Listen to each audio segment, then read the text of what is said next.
On one hand, it's very frustrating to have to dedicate, you know, so much time to the front line. I mean, I'm very dedicated to the work, very passionate about the work, but it takes me away from the news cycle, and so I miss out on a lot sometimes.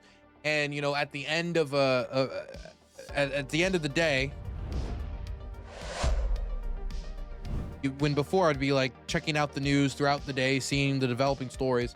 At the end of the day, I'll like quickly look at my phone and I'll be like, Trump, Trump is gonna raising tariffs on Canada because of a Ronald Reagan speech from 40 years ago. God, what is the news, man? And I'll just turn it off and go back to the trenches or whatever. Go back to the dugouts mostly. But on one hand, that's annoying. On the other hand, when it comes to Trump's decisions on Ukraine policy, it actually gives me a second to step back and just kind of let Trump figure out what he actually wants to do. Once he like ping pongs off the Russians and the Ukrainians and the Europeans, off of Marco Rubio and Steve Witkoff and all these different people that are pulling him up, Tulsi Gabbard, I'm sure, pulling him off in different ways.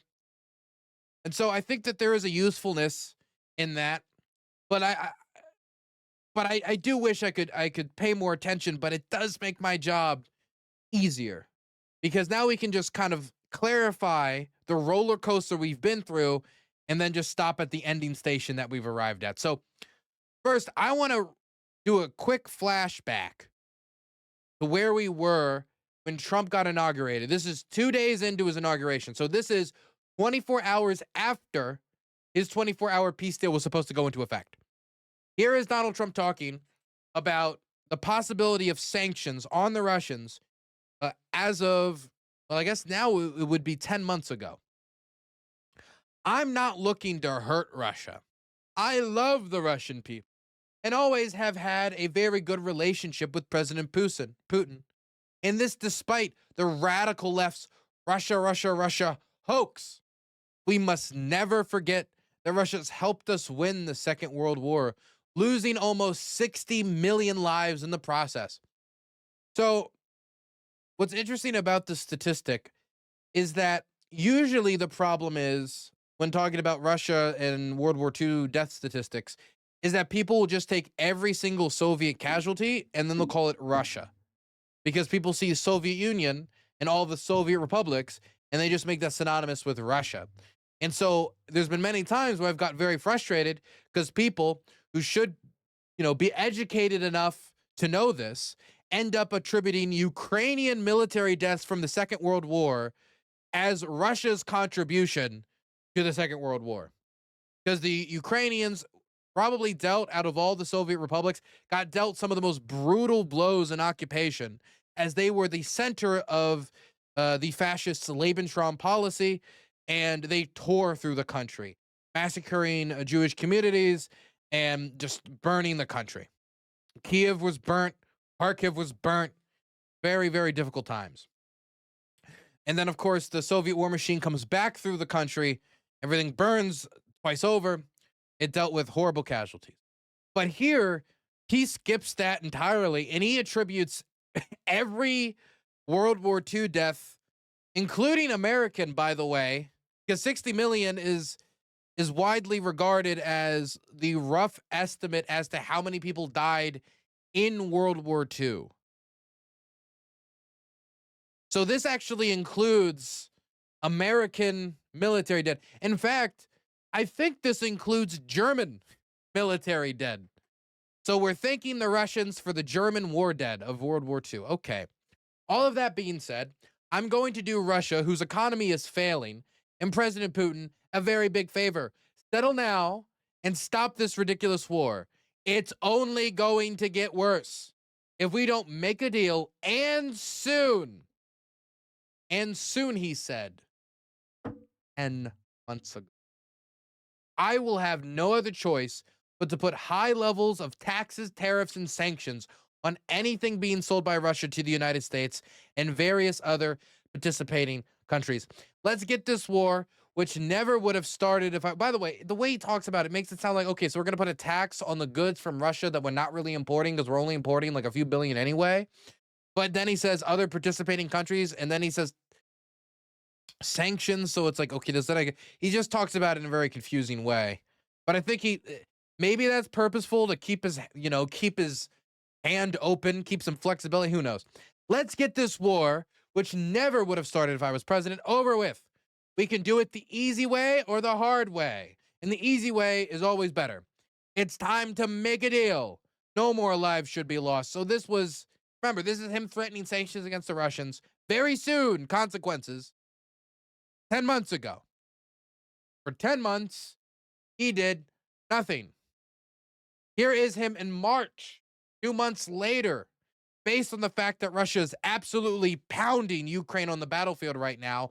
I am strongly considering large-scale banking sanctions and tariffs on Russia until a ceasefire and final settlement agreement on peace is reached. Again, this is March, so this would be 8 months ago. Just to give you an idea of about how long Donald Trump has been threatening this, saying it's coming right around the corner, and then nothing happened.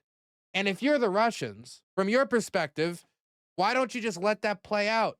If he's going to say, oh, soon there will be consequences, and then March comes around after he said 24 hours, he really pushed the urgency of ending the war on the campaign trail, talking about the horrible loss of life, talking about the threat of atomic war, talking about how it's bad for all participants, talking about how he wants to be known as the peacemaker. I mean, he really laid on the idea that, because of his relationship with Putin, it'd be over lickety split. And the way he's talked about the press on this issue seems to reference the fact often that he thought that this would be over quickly. He has told the press multiple times now that he thought that his personal relationship with Vladimir Putin, and this is a long-standing problem with Trump, him overemphasizing his personal relationships over the structures of geopolitics that actually make the world go round. That's something that can help grease the wheels, but that ain't going to work in all instances, especially if he himself acknowledges that the Russians, specifically Putin, see Ukraine as the apple of their eye. That's what he said on the campaign trail. So the idea that you could just go over there and do a negotiation, shimmy and a shake, everything would kind of fix itself, was kind of a ridiculous premise to begin with. But he pushed this high level of urgency, and then as the Russians showed no urgency, there was no consequence. And so this played out for 10 months. 10 months. I believe the exact number of hours, because remember, the war was supposed to be over in 24 hours. The amount of time before Trump didn't find peace, that hasn't happened yet. Okay, we're still a ways off of finding peace. But the amount of time that we've overshot this 24-hour peace deal is 7,372 hours. So, little off base. Still, though, the news is that after 7,372 hours into his 24-hour peace deal, Donald Trump has announced sanctions, along with Treasury Secretary Scott Bessent. Sanctions, his first package of real action, real consequences for the Russians. And this is going to be on oil giants Rosneft and Lukoil. This is the first major sanction placed upon the Russians by Donald Trump. We can read a little bit as to the thought process behind this, but it's the same thought process that would have existed if they would have done it 10 months ago and sped up the process. Now is the time to stop the killing for an immediate ceasefire, Secretary Scott Bessent said. Given President Putin's refusal to end the senseless war, Treasury is sanctioning Russia's two largest oil companies that fund the Kremlin's war machine. The new penalties, meant to pressure Moscow to accept a ceasefire deal, come after planned diplomatic talks between U.S. and Russia fell apart. And that's what we need to get to in a second. It didn't feel like we were going to get to the place we have to get, so I canceled it. But we'll have to do that in the future. Now, Putin responded to this by saying that, don't worry, Russia's economy is strong.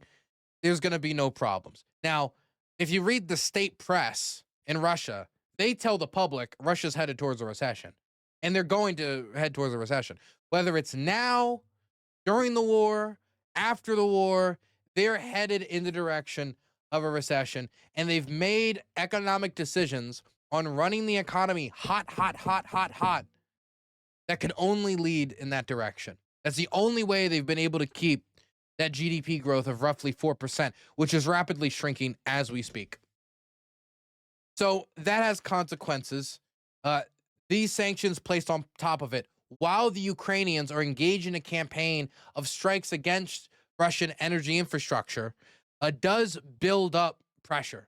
The Russians have already canceled energy exports, not just oil exports, gasoline exports, not oil exports, gasoline exports, not only for the months of September, but for the entirety of the rest of the year, because of the strikes on refineries, including recently the fourth largest refinery in all of Russia, which has knocked out roughly 20% of Russia's refining capacity. Then you throw these sanctions on top of it with no end to the war in sight, and that's a problem.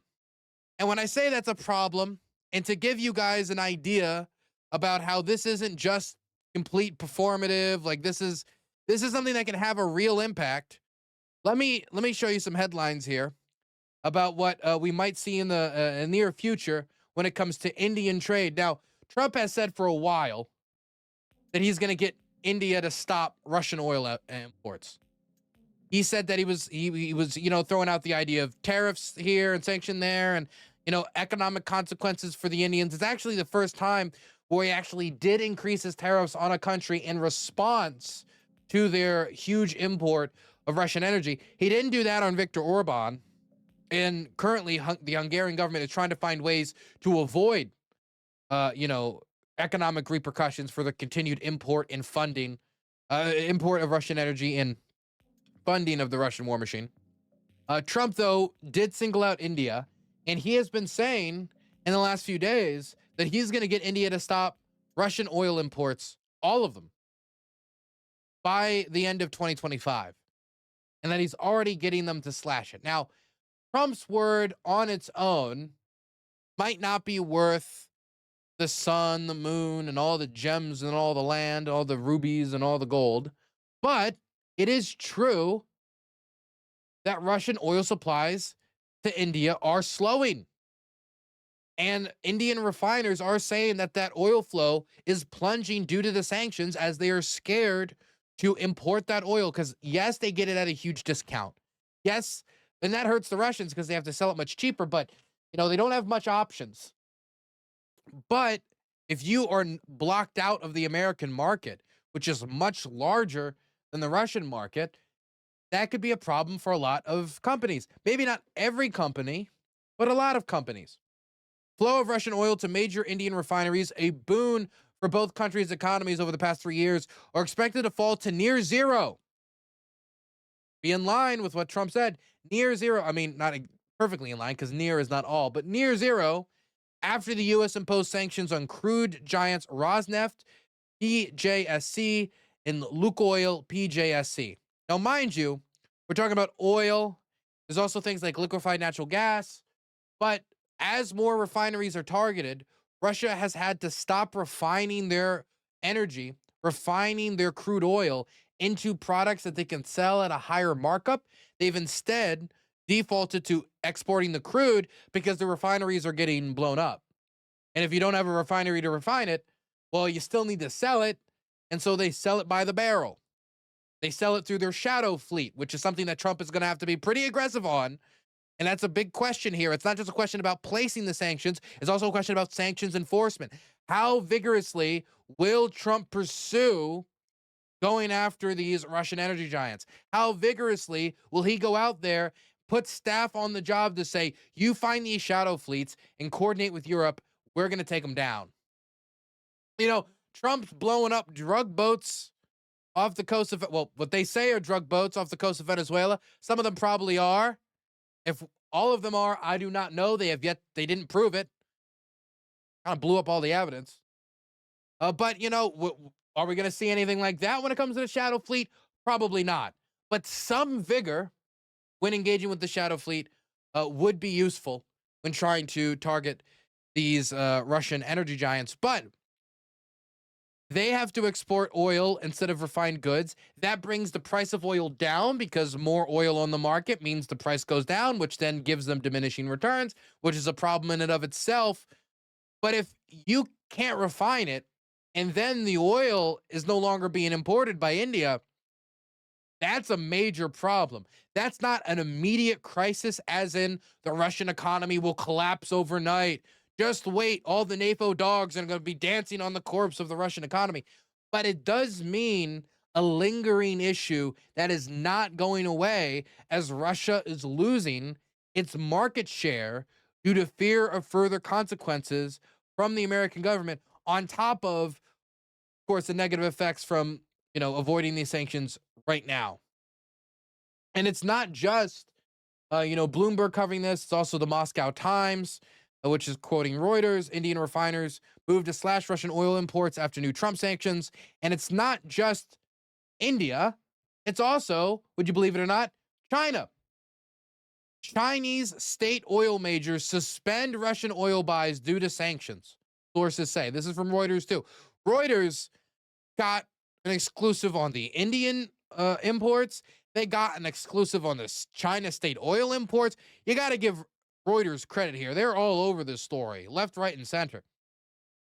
Chinese state oil majors have suspended purchases of seaborne Russian oil after the United States imposed sanctions on Rosneft and Lukoil, Moscow's two biggest oil companies, multiple trade sources said on Thursday. The move comes as refiners in India, the largest buyers of seaborne Russian oil, that's where the shadow fleet comes in, are said to sharply cut their crude imports from Moscow to comply with U.S. sanctions imposed over the Kremlin's invasion of Ukraine. A sharp drop in oil demand from Russia's two largest consumers will put a strain on Moscow's oil revenues and force the world's top importers to seek alternative supplies and push up global prices. And while that is true, it will push up global prices, it's also true that America is benefiting from their liquefied natural gas being able to grab up more market share, especially in Europe. Especially in Europe. Chinese national oil company PetroChina, Sinopec, CNOOC, and Zenhua Oil will refrain from dealing in seaborne Russian oil, at least in the short term. At least, not only in the short term, but at least could extend in the medium, who knows, due to concerns over sanctions. Now, I think whether or not it goes into medium or long term will be dependent on a bunch of factors, but there's one big factor we need to pay attention to. And that big factor is, like I said before, sanctions enforcement. If Donald Trump announces a sanction and then the people that he's put into positions of power, maybe based on loyalty instead of, say, efficiency, don't go and actually enforce those sanctions, well, you're going to have a problem. And eventually, these Chinese oil companies and these Indian oil companies are going to go back over there and start buying it up again if they do not think there will be consequences. And so it needs to be clear through sanctions enforcement, through penalties being doled out, through examples being made. There's an idea of a case of somebody being sentenced in a way to make a point, to set an example. That is also necessary when it comes to geopolitics, to set an example for other countries to look at and to say, if we buy that Russian oil, that will be us. Not worth it. Not worth it at all. And you want to know what? This might not be the end of it. According to sources, the U.S. is reportedly readying new sanctions after the sanctions that they've already implemented on these two Russian oil companies, big oil companies, in case the Russians continue to drag their feet on talks. U.S. President Donald Trump's administration has prepared new sanctions against Russia, according to Reuters. Again, Reuters all over this story, citing an unnamed U.S. official and another person familiar with the matter.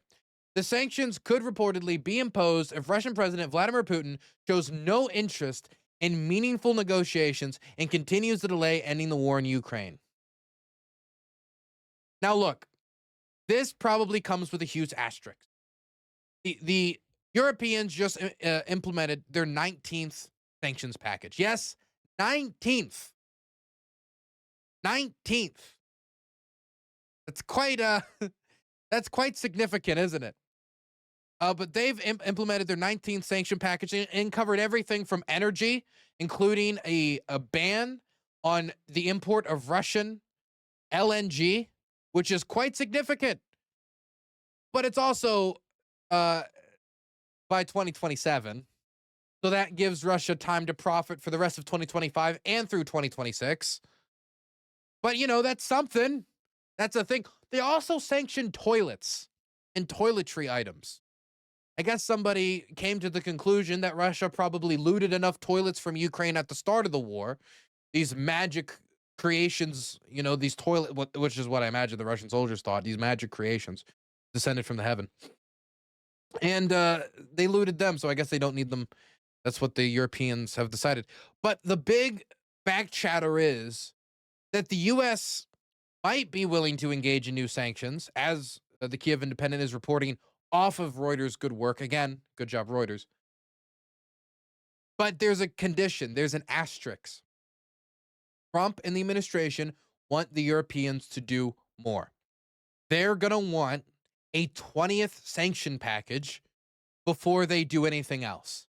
They want to coordinate this with Europe because Trump has constantly pitched the idea that we're not going to be the one paying the bill. Mind you, this doesn't cost us really much of anything. There might be an increase in energy prices. How significant that increase will be, we will see. As obviously the Indians and Chinese markets, if they're not getting Russian oil, they're going to get oil from somewhere. And obviously, if there's more demand for oil and you're not using the Russian oil, that can bring the price up. But when it comes to a direct cost to America's budget, this doesn't have that at all.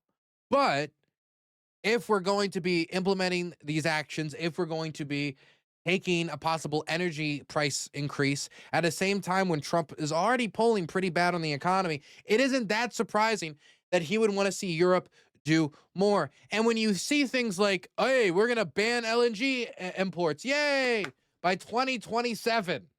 So past the midterms, to give you guys a little bit of perspective on the length of time we're working with here, then it makes sense that they'd want to do more. I mean, Europe has decreased their energy imports from Russia from 40% to 19%, but 19% is still quite significant.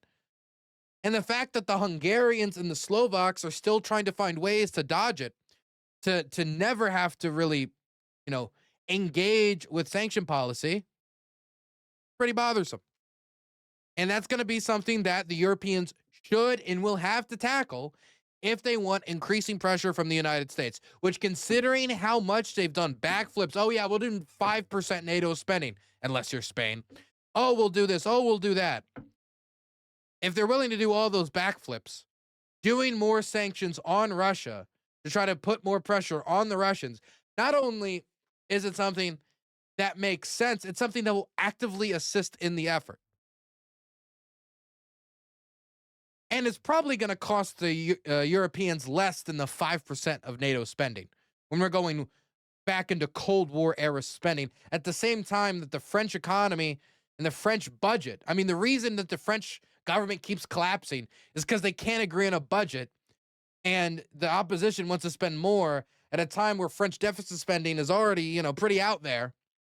And so that's the time when they're going to be going out and spending 5% on NATO spending. You can ask the same thing of other European economies as well. No, it's asking something. But new sanctions, less so. But it's still something. They're still somewhat dependent on Russian energy imports. And so I don't expect to see more Trump action on sanctions until there's more European action on sanctions. Now, all of this has been talking about the end state here. But how did we get here? I said there's a usefulness to, discussing this after everything is already kind of concluded. But what exactly concluded? By the way, here is Reuters reporting the exact thing I'm saying. Again, Reuters all over this story, man, like all up over the story, up and down, up and down. But how did we get here? Because a week ago, we were listening to reports that Donald Trump, after a call with Vladimir Putin, before his meeting with Zelensky, a meeting with Zelensky where many observers suspected, especially the pro-Trump, pro-Ukraine crowd. I was seeing Drew Pavlou on Twitter hyped. He was doing the Dougie, man. He was excited to watch Trump take action before immediately, sending tomahawks, increasing the pressure, taking the war to the refineries funding it, taking the war to the factories pumping off these drones and artillery shells and propellants off the factory line. And then he said no after his phone call with Putin. Not only did he say no to the tomahawks, at least for now, and I always said that I didn't think they were going to get the tomahawks. That was my position. I think the U.S. Army is going to be very protective of the few ground launch systems that it has.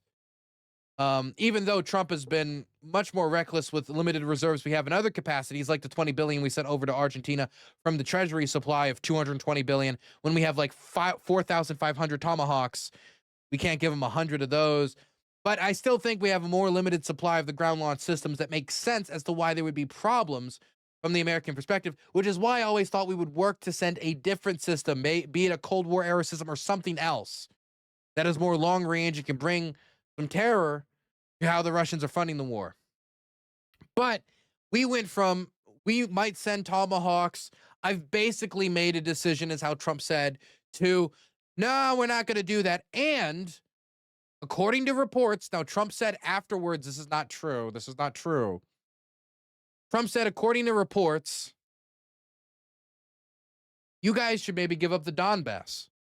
Now, if you guys are surprised that this was Steve Witkoff's brilliant idea, then you might not know Steve Witkoff very well. But Steve Witkoff is the same guy who went on Tucker Carlson's podcast, real estate investor from Trump's back olden days in the business world, even though that hasn't really ended. Pardons of these crypto criminals and such. But back those days, they were good friends, good real estate buddies. And he goes on Tucker Carlson's podcast and says, oh, well, those people there speak Russian anyway. And hey, it's already in the Russian Constitution. And hey, I heard they had a referendum. And then he doesn't even name he can't. He said the Donbass and the other ones. He couldn't name Zaporizhia, couldn't name Kherson, couldn't name Donetsk, couldn't name Luhansk. Didn't know the names of the regions that he wants to force the Ukrainians to give up. But here he is in negotiations. It was Steve Witkoff being the one in the room to push the Ukrainians to give up the Donbass. We went from let's sanction the Russians and give Ukraine the tomahawks to bring the war to them to, hey, after this call with Putin, how about you give up the Donbass? Mind you, to give up the Donetsk region at this point would be giving up the rest of Pokrovsk, Mirorod, Konstantinivka, Dobrapila, Limon, Slovyansk, Kramatorsk, which is basically the capital of Free Donetsk at this point, Seversk, and all these other locations, which are territory that would cost the Russians quite a bit to take, and they have not been able to take after nearly 4 years of full-scale warfare. Not to mention, this is also quite defensible territory where the Ukrainians have put quite a lot of defenses, quite a lot of trenches and trench works, and they have a heights that they can use, like some mountains and other things. The elevated position is more defensible than if they were just to give all that up and then hope the Russians will not take the much harder to defend, wide open fields with no trench works, with no defensive system in place. They won't just restart the war and just exploit the fact that Ukraine gave up their defensible fortresses. Yeah, it was an agreement that the Ukrainians were never going to agree to, and so they didn't agree to it. And by the end of the meeting, apparently, Trump had come back around and he said, okay, fine, I hear you. I'm listening to yous. We will allow you to keep the Donbass. We will allow you to keep that, and we'll continue to negotiate based on the idea that we're just going to cut the dividing line where it is, and it will be a ceasefire. So it went from and trying to see if we could push forward Russia's maximalist demands right after the Tomahawk discussion back to never mind. And following that, we heard an announcement that there was going to be a peace summit in Budapest. And this peace summit was going to have Viktor Orban, Donald Trump, Putin, and they were going to frolic around in the concept of peace and figure out this war. The first peace summit got us nowhere, but I'm sure the second peace summit will get us somewhere, even though the situation has changed not at all, and the Russians are making the same exact demands as they were before. But after the Trump administration accepts that pushing the Ukrainians to give up the rest of the Donbass is not a good idea, it's not, they agree, they figure out the Ukrainians are not going to secede it under any circumstances. And they know that it probably isn't going to play well to the public, especially if you're trying to beat back against the Russia hoax, as he puts it. That means that if they're going to have a Budapest peace summit, it has to be off the framework of freezing the line where it is, where the Russians just flat out refuse to accept that. They have flat out refused to accept Trump's offers of ceasefire since the start. They have flat out refused. So when they brought back this proposal of, hey, just let us keep the Donbass, this was in a meeting between Marco Rubio and Lavrov. Lavrov said no. And Marco Rubio, and this is where you need to give Marco Rubio some credit here in the administration. He apparently was a major force after his phone call with Lavrov to set up the Budapest meeting. He came back to Trump and he basically told Trump, hey, look, they're not being serious. They aren't moving their position. They're trying to drag out our response to trying to stop us from doing anything. They're playing you, Mr. President. They are playing you. And the President of the United States, after that call, announces the sanctions. And that there will be no Budapest summit, the peace summit that would never be, aborted in the womb. My goodness. Thought Trump was against that. Anyway, peace summit is off, sanctions implemented. Russians are like, oh, wait a second. Trump actually did something. Wait. And look, you look at the Russian state press, and the majority of it, you listen to Vladimir Putin, he'll say, oh, everything's fine, everything's safe, everything's great, everything's good. Don't worry about it. And he's saying that to show a strong face, saying the Russian economy is strong. It was strong before, it'll be strong tomorrow. But there is an acknowledgement from those who are in the know, from those who cannot delude themselves, that this is going to hurt the Russian economy. Let me read you what was said on Russian state TV by Skabiva, one of the top Russian propagandists on state TV. Let me read this to you. I would play the audio, but I realized that the majority of my audience are not fluent Russian speakers. And this is a direct quote. And this was on state TV. Not every segment talked about it this way, but there was some acknowledgement here. The reduction of revenue from oil sales is a crucial issue in the context of a budget deficit. Mind you, this is right after the Russians announced that they're going to actually be increasing a VAT tax. After Putin said at the start of the war, there would be no tax increases in relation to the war because the Russians have quite a significant budget deficit. The reduction of revenue from oil sales is a crucial issue in the context of the budget deficit. War is a super expensive undertaking, and they deliberately and systematically are depriving us of this money. Zelensky is hammering the infrastructure, and Donald Trump imposed sanctions on the two oil giants of our country.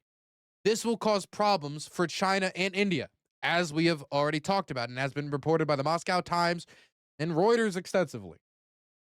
This will cause problems for China and India. And if they have problems, who are we even going to sell it to? Let me say that again. This is on Russian state TV. This will cause problems for China and India. And if they have problems, who are they going to sell it to?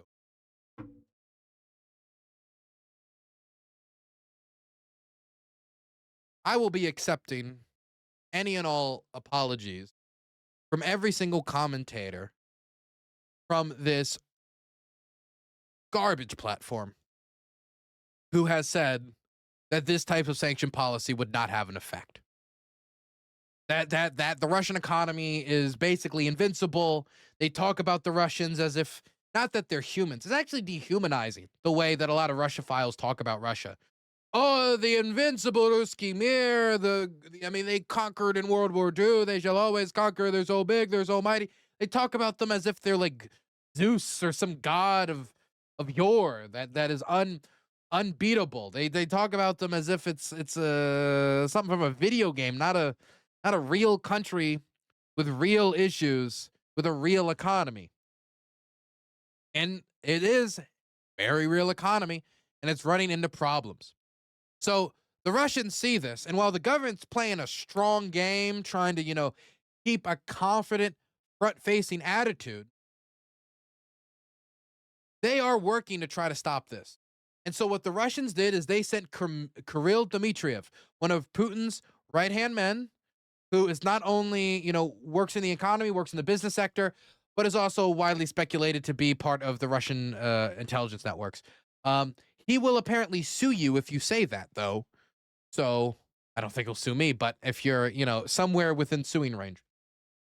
So he comes to the United States, and you want to know who he has a meeting with as they scramble to respond to the fact that Trump actually pulled the trigger on something? The thing we've been calling for 10 months. He pulls the trigger, and what does it cause the Russians to do for the first time? Scramble.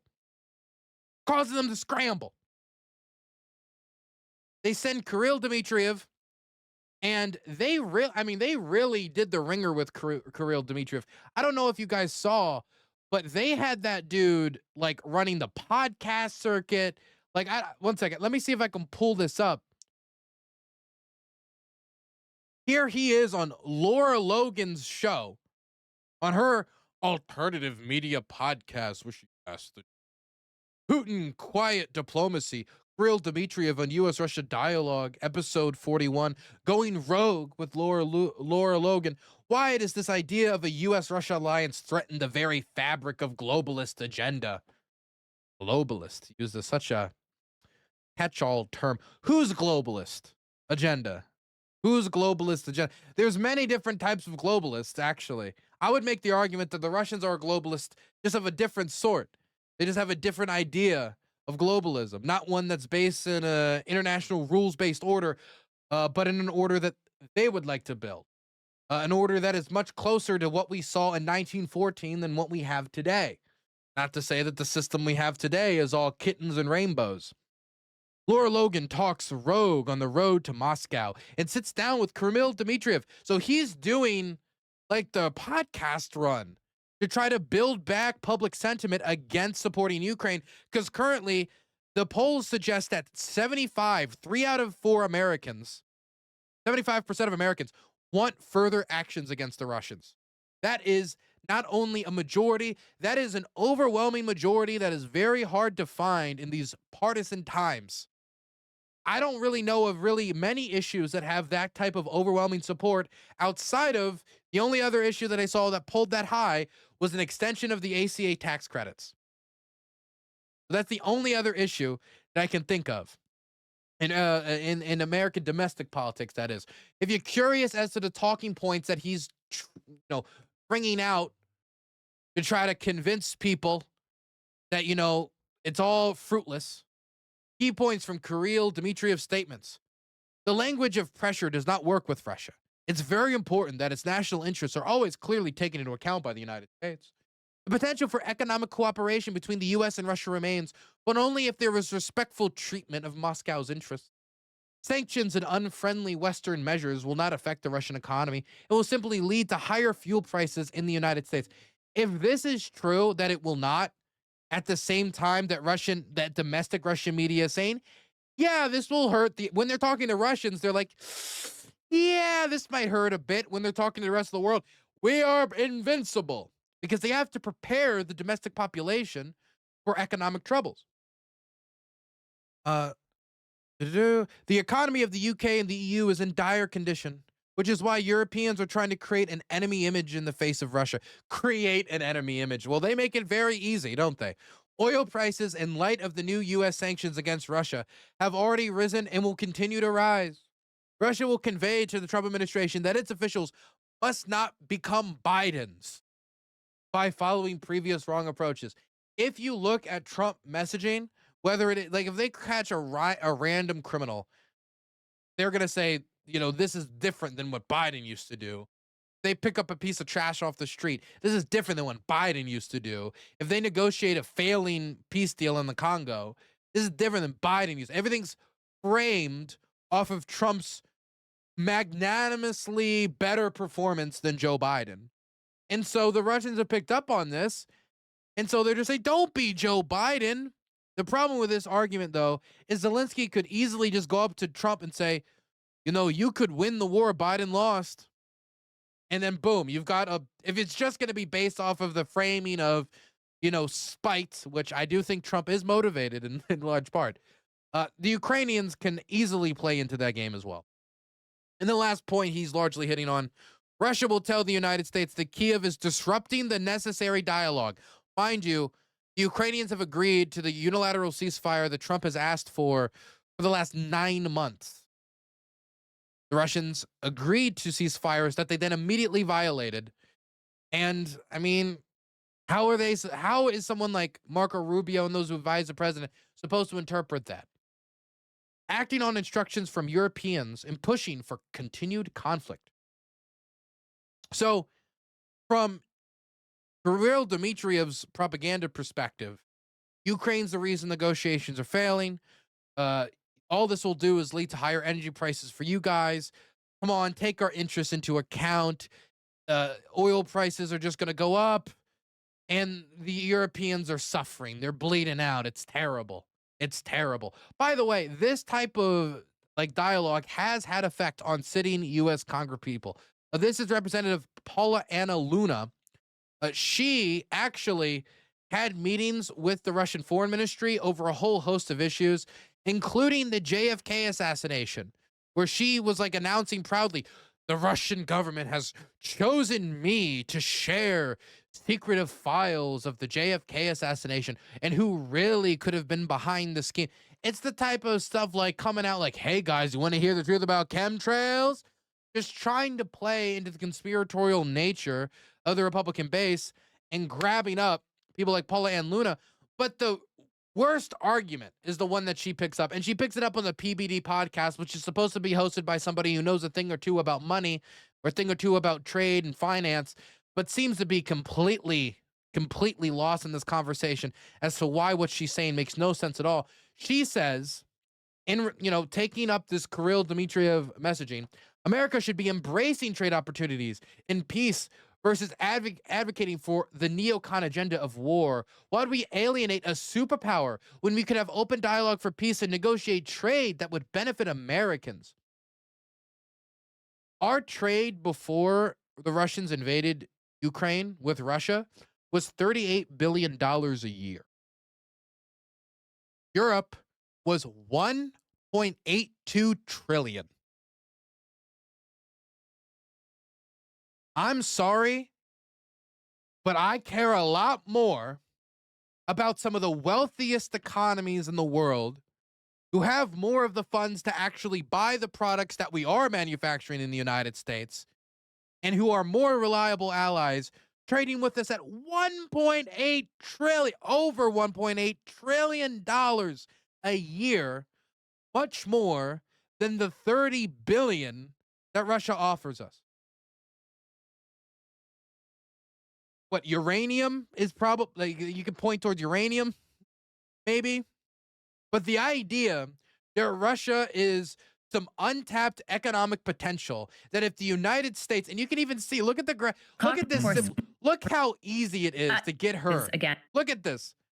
Look, guys, you take a giant bridge and you make it from Alaska and you put it over into Russia and then you... Like, dude, this is childlike. This is childlike. Toddler, exactly. But I mean, there were those Rushites who made this argument to me unironically at the Rage Against the War Machine rally. So there are people who believe it. Anyway, despite her appearance on the PBD podcast, despite all these attempts, it didn't work. It didn't work. Here is what President Putin had to say after Kirill Dmitriev's meeting with U.S. officials. And with, mind you, Steve Witkoff. So out of all the people that he could have met with, he met with the person who was most sympathetic to them. God damn, he uses their translators. I mean, sympathetic to them is putting it lightly. Here is what Donald Trump had to say about whether or not he was going to reschedule his meeting with Putin, like the Budapest summit. Russia have to do for you to reschedule your meeting with Putin? We have to know that we're going to make a deal. I'm not going to be wasting my time. I've always had a great relationship with Vladimir Putin, but this has been very disappointing. I thought this would have gone long before peace in the Middle East. I mean, we have Azerbaijan and Armenia. That was very tough. In fact, Putin told me on the phone, he said, boy, that was amazing because everybody tried to get that done and they couldn't. I got it done. You had others that, if you look at... I don't even want to get into the statements by the Azerbaijani government referring to the Armenian constitution and how that could throw, this peace deal into disarray. All we need to concentrate on right now is the words, we're going to have to know that we're going to make a deal in order to have a meeting. That in order to have another Alaska-style summit, which went nowhere outside of flowery statements, where they canceled the luncheon afterwards, where they were supposed to talk specifics because of the lack of progress, that they're going to have to know we're going to make a deal. Because, and I quote, I'm not going to be wasting my time. Mind you, it is not just Donald Trump who thinks that this is a failing effort. It's also many of those in Russia who actually think that this is a failing effort. Here is a report from the Financial Times where Dmitriev's big economic pitch to Trump, hey, businessman, business deal. Many of those in the Russian business community just think it's all a crock of you-know-what. In talks with the United States, Dmitriev represents the economic track, including potentially lucrative joint ventures in mining, the Arctic, and even a tunnel under the Bering Strait that Moscow hoped could win over Trump. But after the new sanctions, Russian business circles have met the push with skepticism. And I quote, Dmitriev's efforts are futile, one of Russia's top businessmen told the Financial Times. These projects are of no interest to anyone right now. Of no interest to anyone. So currently, the Russians don't seem to have a pathway back onto the tracks. But if there's anything that we can take from this flip-flopping arrangement back and forth, back and forth, back and forth, back and forth, is that the Russians are never out of the game. It might be the 12th round in the boxing match. He might have called the buzzer. But hey, it looks like we're going by old rules. It's now 15 rounds, okay? We're going back to the age before Dooku Kim. Okay, these references, very few are going to get in my community. I don't know why I make them. But these rounds will keep going because if Trump keeps flip-flopping, the Russians will always engage in a way that maybe once again he will flip-flop. There will be something that angers him. Maybe some Ukrainian parliamentarian will say something mean about Trump, and he'll see it on Twitter, and then he'll start saying, well, you know what? Maybe we should sanction the Ukrainians too. We'll sanction both of them. Obviously, whether or not that'll get any traction congressionally is a different question. But I don't think it's an impossibility that Trump flip-flops again. In fact, I would say that it is a very likely outcome. I would say very likely. Very likely. So this is a good moment for Ukraine after a roller coaster. But assuming the roller coaster is over would be premature. We need to wait till Trump releases a second wave of sanctions after coordinating with the Europeans a 20th sanction package, and he takes more physical actions, the type of actions that bring Russian losses on the battlefield, that make the war more painful to carry out, not just when it comes to the economic front by adding these sanctions in place and by assisting them with not only the targeting data for Russian energy infrastructure, but also the munitions to target the refineries by which the Russian economy is able to stay afloat and by which the Russian deficit is reeled in. I mean, 1/3 of the Russian budget comes from these energy products. 1/3. If they lose that 1/3, they cannot fund the war effort and all of their social programs and all of their pensions and all of the soldiers' pay. They just simply cannot. Especially when the Russian economy is already seeing huge slowdowns in things like construction and other industries. Car sales, you get the idea. So, if we see that, another wave of sanctions and assistance in the long range strike program with packages, whether it's sold weapons packages or aid packages like the bipartisan package, which is in the Senate. Susan Collins and another senator is pushing it forward. I don't think it has an immediate legislative pathway forward, but whatever pathway forward that has, if we see more actions from Trump, I think I'll start to be more confident.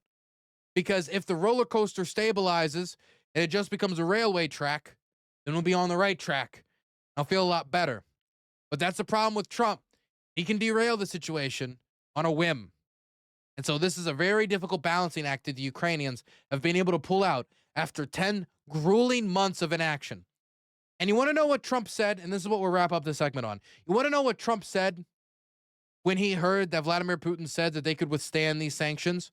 He said, let's hear what they say in 6 months. It's quite a bit longer than the 2 weeks we've heard before. But if that's the strategy, we could have already heard what they said in 6 months if we did this in January after they didn't take the deal after the first 24 hours. If Trump did what he said he would have done on the campaign trail, the 24-hour peace deal, whoever doesn't cooperate, smack down on him hard. He said give him more weapons than Biden did. Take more action. If he did that, then, maybe we would have had a different situation 10 months into his administration than we are right now. Let's see what they think in 6 months. We would have been 10 months in if he took these actions the first month of his presidency, which he should have. But now, instead of talking about shoulda, coulda, we're just trying to keep the train on the tracks.